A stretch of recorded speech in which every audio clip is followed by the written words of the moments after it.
Welcome to Chemical Arena. अस्सलाम वालेकुम प्यारे स्टूडेंट, कैसे हो आप सब। उम्मीद रखता हूँ कि सब खैरियत से होंगे। इस कायनात में जितना भी मैटर मौजूद है, जिस हालात में भी है, गैसेस में है, लिक्विड में है, सॉलिड में है, क्या ये सारा मैटर एटम से मिलकर बना है? और अगर एटम से मिलकर बना है तो आखिरकार ये एटम किस बला किस खौफ का नाम है? यानी एटम कैसे कहते हैं? What is atom? क्या अब तक किसी इंसान ने एटम देखा है या नहीं? और अगर एटम नहीं देखा है किसी इंसान ने अब तक, तो फिर इसका सबूत क्या है कि एटम एग्जिस्टेंस कर सकता है? एटम्स का आइडिया सबसे पहले साइंस में किस फिलासफर या किस साइंटिस्ट ने इंट्रोड्यूस किया? और एटम्स का जो वर्ड है इसका मतलब क्या है? तो मैं हो नसीब ज़्यादा नसीब with a good chemistry with chemistry, और आज इन तमाम सवालात से पर्दा उठाएंगे और इसकी जवाबात कोच करेंगे। इसलिए आप लोगों को गुजारिश है कि बराए मेहरबानी वीडियो को आखिर तक देखिए। और अगर आप लोगों ने अब तक मेरा चैनल सब्सक्राइब नहीं किया है तो ये प्यारा सा चैनल सब्सक्राइब करें प्लीज़। चलो लेक्चर शुरू करते हैं। So what is atom? Atom क्या है? सबसे पहले हम इसके मीनिंग के बारे में जानते हैं कि एटम का जो वर्ड है इसका मीनिंग क्या है और ये किस लैंग्वेज के वर्ड से डिराइवेड है। तो प्यारे बच्चों, मैं आपको बताते चलो कि is derived from the Greek word atomos. Atom का जो लफ्ज़ है ये ग्रीक वर्ड एटमस से डिराइवेड है, और इस एटमस का मतलब है इंडिविजिबल। इंडिविजिबल मीन्स नाकाबिल तकसीम, नाकाबिल तकसीम। अब एटम्स का मतलब है नाकाबिल तकसीम, तो नाकाबिल तकसीम एटम्स क्या होता है और किस साइंटिस्ट ने फॉर द फर्स्ट टाइम यही इंट्रोड्यूस किया? तो चलो फर्दर देखते हैं। डेमोक्रेटस इन 460 to 370 BC सबसे पहले एटम्स के बारे में बताने वाला फिलासफर या साइंटिस्ट का नाम है डेमोक्रेटस। ये एक ग्रीक फिलासफर थे। सबसे पहले इसने एटम का आइडिया इंट्रोड्यूस किया। उसने कहा कि कायनात में जितना भी मैटर है, चाहे वो जिस भी हालत में हो, गैस में हो, लिक्विड में हो, सॉलिड में हो, लेकिन यही मैटर छोटे छोटे पार्टिकल से मिलकर बना है, और इस छोटे टाइनी इंडिविजिबल पार्टिकल्स को उन्होंने नाम दिया एटम्स या एटम्स। मिसाल के तौर पर हम कोई भी मैटर ले लें, कोई भी मैटर्स ले लें और इसको तोड़ते रहेंगे। जब हम एटम को मैटर को तोड़ेंगे तो इस स्मॉलर साइज में बढ़ जाएगा, ये तकसीम हो जाएगा छोटे छोटे पार्टिकल्स में। और अगर हम यही तोड़ने का प्रोसेस कंटिन्यू करें तो आखिरकार हम एक ऐसा पार्टिकल हासिल करेंगे जो मज़ीद तकसीम नहीं हो सकेगा, यानी फर्दर वही डिविजिबल ना होगा। और उसी टाइनी इंडिविजिबल पार्टिकल्स को डेमोक्रेटस ने नाम दिया atom. Means matter is composed of small tiny and divisible particle which is called atom। ये स्टेटमेंट किसने दिया? ये डेमोक्रेटस ने दिया। अच्छा, एटम के बारे में यही जो आइडिया था कि एटम नाकाबिल तकसीम है, इंडिविजिबल है, ये ओल्ड कंसेप्ट था। ये कौन सी कंसेप्ट था? It was old concept. अब न्यू कंसेप्ट क्या है? न्यू साइंस इसके बारे में क्या कहता है? हम मॉडर्न कंसेप्ट की तरफ आते हैं। डेमोक्रेटस ने जो एटम्स का डिफिनीशंस दिया या उस एटम्स के बारे में आइडिया दिया, तो उसके मुताबिक, डेमोक्रेटस के मुताबिक, या एटम एक इंडिविजिबल पार्टिकल है, मीन्स ये मज़ीद तकसीम नहीं हो सकता। लेकिन हम जानते हैं आजकल के एटम में मोर देन 100 सब एटॉमिक पार्टिकल्स होते हैं, और एटम्स का जो फंडामेंटल पार्टिकल्स है वही है प्रोटॉन, इलेक्ट्रॉन एंड न्यूट्रॉन्स। इससे पता चलता है कि एटम मज़ीद सब एटॉमिक पार्टिकल से बना है, इसका मतलब है कि एटम डिविजिबल है। तो मॉडर्न कंसेप्ट यही कहते हैं कि एटम एज डिविजिबल, लेकिन इसका डेफिनेशन कुछ ये है, the smallest particle of an element which can take part in a chemical reaction. किसी भी एलिमेंट्स का स्मॉलेस्ट पार्टिकल जो केमिकल रिएक्शन में हिस्सा ले सके उन्हें हम कहते हैं एटम। किसी भी एलिमेंट का वही स्मॉलेस्ट पार्टिकल, वही छोटा ज़र्रा जो किसी केमियाई रिएक्शन में हिस्सा ले सके उन्हें कहा जाता है एटम। अब ये केमिकल रिएक्शंस क्या है? केमिकल रिएक्शन एक प्रोसेस है जिसमें रिएक्टेंट कन्वर्ट होता है प्रोडक्ट में, यानी रिएक्टेंट्स प्रोडक्ट्स में कन्वर्ट होते हैं। अब रिएक्टेंट जब प्रोडक्ट में कन्वर्ट होते हैं तो कुछ चेंजेस आते हैं और उस चेंज का नाम है केमिकल चेंजेस। और वही है कि मैटर्स का केमिकल कंपोजिशन चेंज हो जाता है, मींस जो रिएक्टेंट्स होते हैं उसके केमिकल कंपोजिशन चेंज हो जाते हैं। अगर ब्रॉडेस्ट सेंस में बात करें तो एक्चुअली केमिकल जो रिएक्शंस है उसमें न्यू बॉन्ड्स की फॉर्मेशंस होती है और जो ओल्ड बॉन्ड्स है उसकी ब्रेकेज होती है, यानी ओल्ड बॉन्ड ब्रेकते की ब्रेकिंग और न्यू बॉन्ड की फॉर्मेशंस का नाम है केमिकल रिएक्शंस।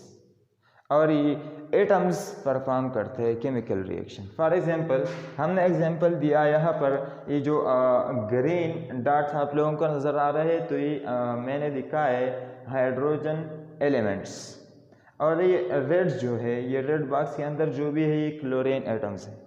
जब क्लोरीन और हाइड्रोजन एटम के आपस में कंबाइन होते तो इनसे HCl बनता है। अब HCl एक नया चीज़ है। HCl की प्रॉपर्टीज़ हाइड्रोजन एलिमेंट और क्लोरीन एटम की पार्टिकल प्रॉपर्टीज से मुख्तलिफ होती है, इसलिए हम कहते हैं कि केमिकल रिएक्शन है, ये जो प्रोसेस है, ये जो कन्वर्जन है हाइड्रोजन एलिमेंट और क्लोरीन एलिमेंट का, किस चीज़ को, HCl को, ये केमिकल रिएक्शंस है। अब इस केमिकल रिएक्शंस में हम देखते हैं कि कौन हिस्सा लेता है, तो इसलिए हम हाइड्रोजन एलिमेंट्स की बात करते हैं। तो ये जो बॉक्स के अंदर आप लोग ये ग्रीन डॉट्स जो देखते हैं, एक्चुअली ये हाइड्रोजन एटम को मैंने रिप्रेजेंट किया। एक हाइड्रोजन एटम्स और एक क्लोरीन एटम्स की कम्बिनेशंस होती है और वही उससे एक HCl मॉलिक्यूल्स जो यहाँ पर दिखाया गया है, ये रेड और ग्रीन दोनों मिलकर क्या है, HCl है, HCl मॉलिक्यूल बनाता है। एक्चुअली यहाँ पर इस केमिकल रिएक्शन में हिस्सा कौन लेता है, हाइड्रोजन एटम्स और क्लोरीन एटम्स, जो कि हाइड्रोजन एलिमेंट और क्लोरीन एलिमेंट्स का फंडामेंटल और बेसिक यूनिट्स है। या हम इस तरह भी कह सकते हैं, the repeating unit of an element which possesses all the properties of element is called atoms. Atoms जो है ये एलिमेंट्स का रिपीटिंग यूनिट है और इसमें वही तमाम खासियतें होती है, वही तमाम करेक्टरिस्टिक्स होती है जो एक एलिमेंट्स के है। फॉर एग्ज़ाम्पल रिपीटिंग यूनिट्स का मतलब क्या होता है, फॉर एग्ज़ाम्पल देख ले आप लोग, जिस तरह एक दीवार ब्रिक से बनता है, फॉर एग्ज़ाम्पल ये एक दीवार है, ये एक वॉल है और ये छोटे छोटे ब्रिक से बना है। ये किस चीज़ से बना है, ब्रिक से बना है। मैं एक ब्रिक्स को यहाँ पर रिप्रेजेंट करता हूँ। फॉर एग्जांपल ये एक ब्रिक्स है और ये जो मैंने दिखाया ये एक वॉल है। अब इस दीवार में जब हम देखते हैं तो एक ब्रिक के बाद दूसरा ब्रिक्स आता है, दूसरे के बाद तीसरा, और इस तरह ये सारे जो दीवार है ये ब्रिक से बना है। इस दीवार में जो ब्रिक्स है ये रिपीट होता है, एक के बाद दूसरा आता है, इसलिए हम कहते हैं कि ये जो ब्रिक है ये इस दीवार का रिपीटिंग यूनिट है। बस सिमिलरली इसी तरह जो एलिमेंट्स होता है उसका रिपीटिंग यूनिट्स एटम्स होता है। फॉर एग्जांपल हम यहाँ पर देखिए, यहाँ पर क्लोरीन एलिमेंट्स को मैंने दिखाया है और जो ये रेड स्पॉट है ये डिनोट करता है क्लोरीन एटम्स।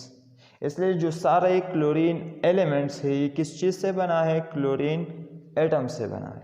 इसलिए हम कह सकते हैं कि क्लोरीन एलिमेंट्स जो है ये क्लोरीन एटम्स से मिलकर बना है और क्लोरीन एटम्स क्लोरीन एलिमेंट्स का रिपीटिंग यूनिट है। इसलिए एटम्स क्या है? Repeating units of an element which possesses all the properties of elements. यानी एटम्स की प्रॉपर्टीज, एटम्स के साथ वही तमाम खासियतें, तमाम प्रॉपर्टीज़ होती है जो एक एलिमेंट्स के होते हैं। अब ये मॉडर्न कंसेप्ट है एटम के बारे में कि मॉडर्न साइंस में हम एटम किस तरह डिफाइन करते हैं, और ये जो ओल्ड कंसेप्ट था जिसमें एटम्स को टाइनी इंडिविजिबल पार्टिकल को एटम का नाम दिया गया, और किसने दिया है? डेमोक्रिटस ने दिया। इस एटम्स का मतलब होता है इंडिविजिबल।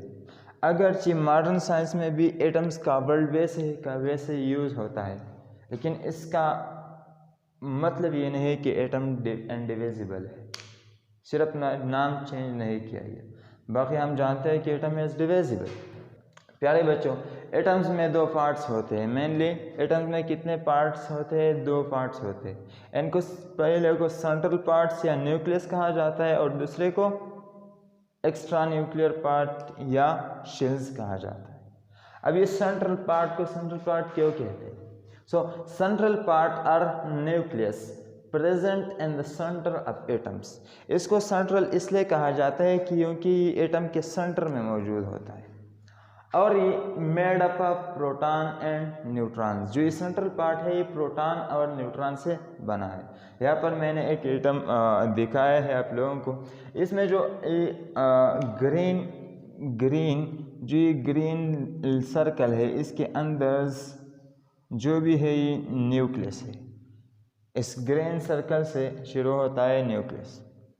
अब ये न्यूक्लियस है। न्यूक्लियस के अंदर आप देखेंगे तो टू टाइप्स के स्पॉट नज़र आएंगे। Number first one is blue, the second one is black. जो ये ब्लैक है ये प्रोटॉन्स है, और ये जो ब्लू है ये न्यूट्रॉन्स है। एक्चुअली प्रोटॉन्स ब्लैक नहीं होता और न्यूट्रॉन्स ब्लू नहीं होता, लेकिन इससे मैंने जस्ट लोगों को समझने के लिए ऐसा ही दिखाया है। अब एटम यही है। एटम में कितने पार्ट है? टू पार्ट्स है। Central parts are nucleus and the second one is extra nuclear part are shells. Extra nuclear parts को हम शेल्स भी कहते हैं।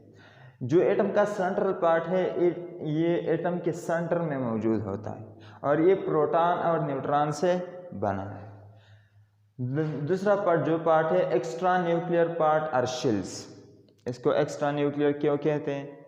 क्योंकि एटम में न्यूक्लियस के अलावा जो भी हिस्सा है एटम्स का उन्हें कहा जाता है एक्स्ट्रा न्यूक्लियर पार्ट्स, और ये और कुछ नहीं लेकिन न्यूक्लियस के इर्द गिर्द स्पेसिफिक सर्कुलर पाथ होते हैं जिसमें इलेक्ट्रॉन रिवॉल्व करते हैं, जिसमें इलेक्ट्रॉन मौजूद है। या हम ये भी कह सकते हैं कि एटम के इर्द गिर्द पार्ट्स है एटम का, वही असल में इलेक्ट्रॉनिक क्लाउड्स है। इसलिए हम कह सकते हैं surround the nucleus. Surround the nucleus means जो एक्स्ट्रा न्यूक्लियर पार्ट्स है ये एटम के इर्द गिर्द मौजूद होता है। दूसरा, it is actually electronic cloud. Extra nuclear part actually क्या है? Electronic clouds. इसमें इलेक्ट्रॉन्स मौजूद होते हैं। अब अगर आप इस एटम्स को देखें और इस न्यूक्लियस के बाहर जो ये रेड सर्कल है, ये रेड सर्कल डिनोट करता है शेल्स, और इस रेड सर्कल में जो ये ग्रीन डॉट्स है, ये ग्रीन डॉट्स है ये डिनोट करता है इलेक्ट्रॉन्स। यानी actually electrons extra nuclear parts में होता है और ये एक स्पेसिफिक सर्कुलर पाथ में मौजूद होते हैं, और उस स्पेसिफिक सर्कुलर पाथ को कहते हैं शेल्स। अब तक हमने यही जाना कि एटम्स के दो पार्ट्स है, central part and extra nuclear part या शेल्स। जो सेंट्रल पार्ट है ये प्रोटॉन और न्यूट्रॉन से बना है, और जो एक्स्ट्रा न्यूक्लियर पार्ट है ये इलेक्ट्रॉन से मिलकर बना है। अब सब एटॉमिक पार्टिकल्स की तरफ आते हैं। जिस तरह डेमोक्रिटस ने सबसे पहले यही कहा था कि एटम इंडिविजिबल है, लेकिन आज तक we know that atom are further divisible and consist of small particle which is called sub atomic particles. Atom divisible है और ये मज़ीद छोटे छोटे पार्टिकल्स से मिलकर बना है और उस छोटे छोटे पार्टिकल्स का नाम है सब एटॉमिक पार्टिकल्स। सब एटॉमिक पार्टिकल्स दो टाइप्स के होते हैं, सम पार्टिकल स्टेबल होते हैं और बाज़ी पार्टिकल अनस्टेबल होते हैं। जो स्टेबल पार्टिकल्स है वही फंडामेंटल पार्टिकल्स भी है एटम्स का। क्योंकि फंडामेंटल क्यों है? क्योंकि एटम्स का जो केमिकल और फिजिकल प्रॉपर्टी है उस फंडामेंटल पार्टिकल या उस स्टेबल पार्टिकल्स पर डिपेंड करता है। इसलिए सब एटॉमिक पार्टिकल्स को मज़ीद 2 कैटेगरीज में डिवाइड किया गया है। Number first one is stable particles. Stable particle कौन कौन से है? Protons, neutron and electrons. Protons होता है इस पर पॉजिटिव चार्ज होता है, इलेक्ट्रॉन पर नेगेटिव चार्ज और न्यूट्रॉन्स पर चार्ज मौजूद ही नहीं होता। स्टेबल पार्टिकल्स में प्रोटॉन, न्यूट्रॉन और इलेक्ट्रॉन्स आता है। प्रोटॉन और न्यूट्रॉन न्यूक्लियस में मौजूद होता है और इलेक्ट्रॉन एक्स्ट्रा न्यूक्लियर पार्ट्स में मौजूद होता है। अभी हमने कहा जो ये प्रोटॉन है मज़ीद ये क्वार्क्स से बना है। प्रोटॉन और न्यूट्रॉन दोनों मज़ीद क्वार्क से बना है। अब ये मज़ीद छोटे पार्टिकल से बना है। इसका मतलब ये है कि प्रोटॉन और न्यूट्रॉन्स का इंटरनल स्ट्रक्चर मौजूद है। जिस पार्टिकल्स के इंटरनल स्ट्रक्चर होती है उस पार्टिकल्स को हम कहते हैं कंपोजिट पार्टिकल्स। उस पार्टिकल्स को नाम दिया जाता है कंपोजिट पार्टिकल्स। इसलिए हम कह सकते हैं कि प्रोटॉन और न्यूट्रॉन्स को कंपोजिट पार्टिकल्स भी कहा जाता है। प्रोटॉन जो कि पॉजिटिव चार्ज है और न्यूट्रॉन जिस पर चार्ज नहीं है also called composite particles. Composite particle जो ये इलेक्ट्रॉन्स है इसका इंटरनल स्ट्रक्चर मौजूद नहीं, और जिस पार्टिकल्स का इंटरनल स्ट्रक्चर मौजूद नहीं, इंटरनली हम नहीं जानते कि इलेक्ट्रॉन मज़ीद कौन सी छोटे पार्टिकल से बना है, अब तक हम ये नहीं जानते। इसलिए इस इलेक्ट्रॉन्स को कहा जाता है एलिमेंट्री पार्टिकल्स। इलेक्ट्रॉन्स को कहा जाता है elementary particle.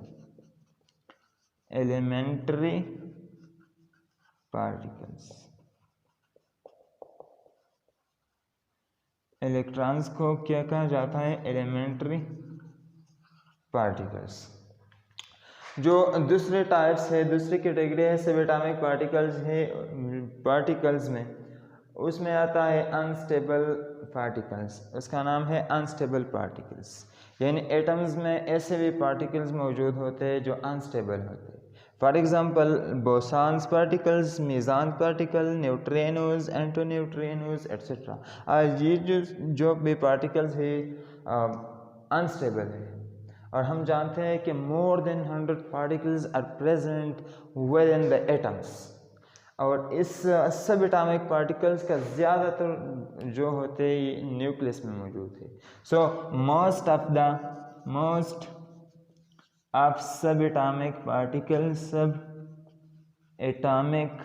particles are present in nucleus। कहाँ पर मौजूद है? ज़्यादातर सब एटॉमिक पार्टिकल्स न्यूक्लियस में मौजूद होते हैं। अब तक हमने सब एटॉमिक पार्टिकल्स डिस्कस किया, पार्ट्स ऑफ एटम डिस्कस किया, modern concept of atom discuss किया। यही कहा कि एटम्स का आइडिया सबसे पहले किस साइंटिस्ट ने दिया था या किस फिलासफर ने दिया था। अब हम डिस्कस करने जा रहे हैं साइज़ ऑफ एटम। अब एटम का साइज़ कितना है? अगर एटम इतना छोटा है तो इसका साइज़ कितना है? तो प्यारे बच्चों, एटम का जो साइज़ है, फॉर एग्जांपल ये मैंने यहाँ पर एक एटम शो किया है, एटम्स दिखाया है। फॉर एग्जांपल अगर हम विजुअलाइज करें कि एटम इतना बड़ा है, तो यहाँ से लेकर यहाँ तक जो फासला है इन्हें कहा जाता है डायमीटर्स। इस फासले को क्या कहा जाता है? डायमीटर्स। और एटम का डायमीटर तकरीबन होता है 2 × 10⁻⁻10 मीटर, जो कि 2 एंगस्ट्रॉम के बराबर होते हैं या 0.2 नैनोमीटर के बराबर है, 0.2 नैनोमीटर। सो एटम का डायमीटर तकरीबन कितना होता है 2 × 10⁻⁻10 मीटर और 2 एंगस्ट्रॉम और 2 नैनोमीटर्स। जब अगर हम इस डायमीटर को 2 से डिवाइड करेंगे तो हम रेडियस हासिल करेंगे। रेडियस क्या है? एटम्स की सेंटर से आखिरी शिल्स तक, सरफेस तक, आखिरी शिल तक का जो फासला है उन्हें कहा जाता है रेडियस। और इसका आसान तरीका ये है कि डायमीटर को 2 से डिवाइड करो। इसलिए हम कह सकते हैं कि एटम का जो रेडियस है ये आता है 2 × 10⁻⁻10 मीटर डिवाइड बाई 2, मीन्स जब हम डिवाइड करेंगे तो इसका रेंज आता है 10⁻⁻10 मीटर। और हम ये भी कह सकते हैं कि 1 एंगस्ट्रॉम एटम का जो रेडियस है इस रेंज में आता है। अब एटम इतना छोटा है, इसका साइज इतना छोटा है, तो इसका मास कितना होगा? How much would atoms have mass? So mass of atoms, mass atoms की मास का जो रेंज है वही है, एटम्स की मास जो जिस रेंज में आते हैं वही है 10⁻⁻27 टू 10⁻⁻25 kg।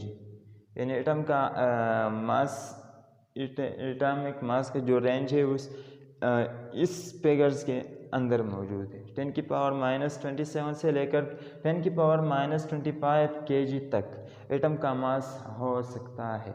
साइज, एटम का साइज अगर इतना ही छोटा है तो क्या किसी ने एटम देखा है या कोई एटम देख सकता है या हम एटम देख सकते हैं? इसलिए हम इसके बारे में बात करेंगे मज़ीद। Can we see atoms? क्या हम एटम देख सकते हैं? It is not possible to see atoms actually। Reality में यही पॉसिबल नहीं है कि कोई इंसान एटम देख सके। अब ये क्यों पॉसिबल नहीं है? वाई? प्यारे बच्चों, जो हमारे पास विजिबल लाइट है, विजिबल लाइट का जो वेवलेंथ है, विजिबल लाइट, ये है विजिबल लाइट, विजिबल लाइट, और इसका जो वेवलेंथ होता है वो होता है 380 नैनोमीटर से लेकर 750 नैनोमीटर तक। इसका जो वेवलेंथ है 380 से लेकर 750 नैनोमीटर तक होता है। अब ये वेवलेंथ क्या है? हम जानते हैं कि रेडिएशंस वेव की सूरत में सफ़र करती है। एक्चुअली रेडिएशंस वेव होता है और 2 क्रस्ट के दरमियान जो फासला होता है वही कहा जाता है वेवलेंथ। अब अगर किसी ऑब्जेक्ट का साइज विजिबल लाइट की वेवलेंथ से कम होगा तो हम वही नहीं देख सकते। क्यों? क्योंकि जब ये वेव उस पार्टिकल्स की तरफ जाता है तो इनसे इंटरेक्शंस नहीं करता, बल्कि उनसे डायरेक्टली पास होता है, जिस तरह आप इस डायग्राम में देख सकते हैं। ये मैंने एक पार्टिकल्स लिया है, पार्टिकल्स P, और इनसे ये वेव इंटरेक्ट ही नहीं करता, ये डायरेक्ट पास हो जाता है। जब किसी पार्टिकल से इंटरेक्शंस नहीं होता है वेव्स रेडिएशंस का, तो उस पार्टिकल से रेडिएशन की रिफ्लेक्शंस नहीं होती, यानी रेडिएशन उस पार्टिकल से रिफ्लेक्टेड नहीं होता है और डायरेक्ट पास आगे जाती है। और जब किसी पार्टिकल से रेडिएशन का रिफ्लेक्शंस नहीं होता तो हम वही पार्टिकल नहीं देख सकते हैं। इसलिए हम ये कह सकते हैं कि small object are not visible. और हम जानते हैं कि एटम्स पार्टिकल का साइज कितना चाहिए जिसकी वजह से हम ये देख सकें, तो ये कम से कम होना चाहिए 380 टू 750 नैनोमीटर, क्योंकि विजिबल लाइट की रेंज यही है। अब देखना, ये जो एटम का साइज़ है वो इंतहाई छोटा है, यानी 2 एंगस्ट्रॉम के बराबर है। उसका डायमीटर इतना छोटा है, उसका साइज़ इतना ही छोटा है जो वेवलेंथ से कई गुना कम है, यानी wavelength of visible light are far far greater than size diameter of atom. इसलिए जब विजिबल लाइट एटम्स की तरफ जाते तो इनसे इंटरेक्शंस के बजाय सीधा आगे निकल जाती, इनसे इंटरेक्शंस नहीं होती और हमें पता चलता था, और हम इसलिए जानते हैं कि एटम्स विजिबल नहीं है। यही वजह है कि हम एटम नहीं देख सकते। अगर हम एटम नहीं देख सकते तो क्या सबूत है, केमिस्ट्री के पास या एक केमिस्ट के पास के एटम एग्जिस्ट करता है? अगर विजिबल नहीं है तो क्या सबूत है? प्यारे बच्चों, मैं आप लोगों को बताता चलो कि किसी भी ऑब्जेक्ट को या किसी भी चीज़ की एग्जिस्टेंस के लिए यही ज़रूरी नहीं कि हम वही देख सकें। ये ज़रूरी नहीं। किसी भी ऑब्जेक्ट की एग्जिस्टेंस के लिए उसकी विजिबिलिटी रिक्वायर्ड नहीं। बहुत सी चीज़ है जो विजिबल नहीं है लेकिन एग्जिस्ट करता है। For example temperature. आज तक किसी इंसान ने टेम्परेचर देखा नहीं, लेकिन हम सब समझते हैं कि टेम्परेचर मौजूद होता है।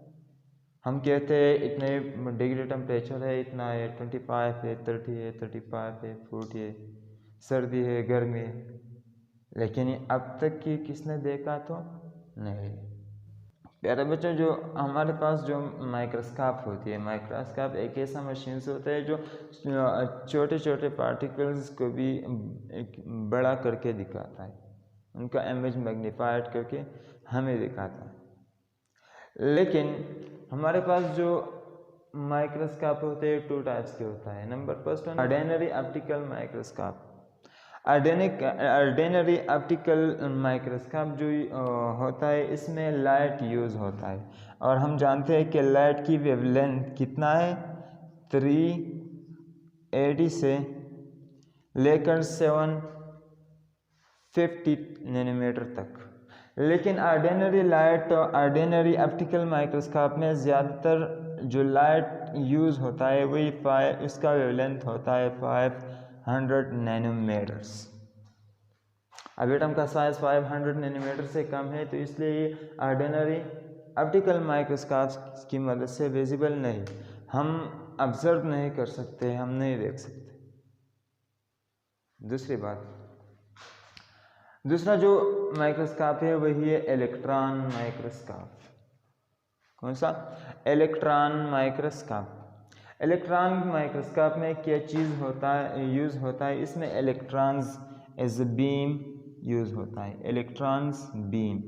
और हम जानते हैं कि श्रोडिंगर का जो फार्मूला है वही हमें दिखाता है कि lambda is equal to h/mv। इसका मतलब होता है अगर v और h को कांस्टेंट लिया जाए तो लैम्डा जो कि वेवलेंथ है और मास एक दूसरे के इनवर्सली प्रोपोर्शनल्स है। यानी किसी भी ऑब्जेक्ट का मास जब बढ़ता है तो उसका वेवलेंथ घटता है, जब मास इंक्रीज करता है तो वेवलेंथ डिक्रीज करती है। इसलिए इलेक्ट्रॉन जो है इसका मास होता है और इसका जो वेवलेंथ है वो बहुत ही छोटी होती है। यानी इलेक्ट्रॉन अगर हम यूज़ करें तो ये एटम से टकराकर रिफ्लेक्ट शो करता है, क्योंकि इसके वेवलेंथ बहुत ही ज़्यादा छोटा होता है। और इस इलेक्ट्रॉन माइक्रोस्कोप से ग्रेफाइट का इमेज लिया गया,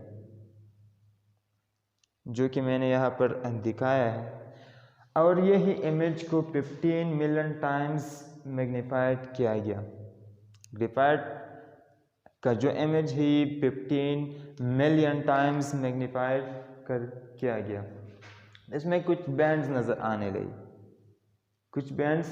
आने लगी, इसमें वाइट और ब्लैक बैंड्स आप लोगों को नज़र आता है। इस वाइट और ब्लैक बैंड्स आप लोगों को नज़र आएंगे। जो ये वाइट बैंड है, क्या है? White band. इस यही वाइट बैंड शो करता है carbon atoms, layers of carbon atoms. क्या शो करता है? Layers of carbon atom. और जो ये ब्लैक बैंड्स हैं, ब्लैक बैंड्स, ये क्या है?